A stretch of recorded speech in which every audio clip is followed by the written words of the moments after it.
Welcome back, everybody. This is where I'm at with my swirl. And so when you get to kind of this point where it's starting to look the way you want it, what I want you to do is take your little cup of water. So I have two. This one's clear and this one's my Slippy, whichever one you want to use. And now it's time to clean up the edges. So I'm going to dip my finger. Okay, so my finger's wet. And I'm going to use my finger to smooth out all my little pieces. And when I do that, I want to follow the curve of the body. So notice I want to bring my finger around the hip bone, down the connection of the leg to the foot. You really want your finger to go over the animal sculpture the way the fur would. And you will notice that very quickly it starts to take the shape of the animal because you're moving your hand the way the fur would move on the animal itself. And if you see anything that doesn't quite look right, add a little pressure and move the clay around a little bit, and it will start to look the way you want it to. And you could add a little clay, but I would wait until after you've smoothed the whole thing.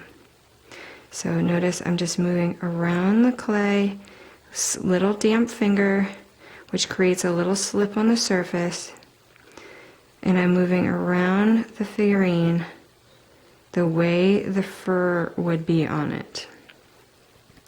And I'm smoothing out all of those little tool marks so I can get a good look at my sculpture to see what I need to add or change about my sculpture.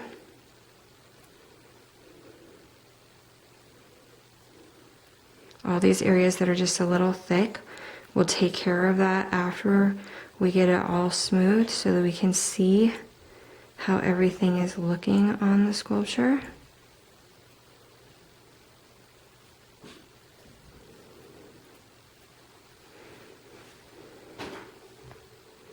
Even pressure, don't push too hard.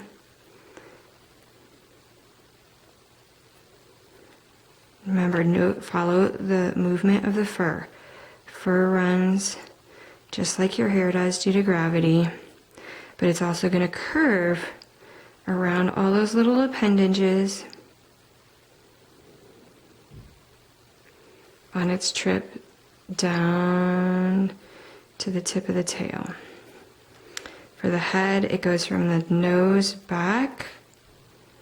Okay, even pressure around that jawbone, down the back, down the back.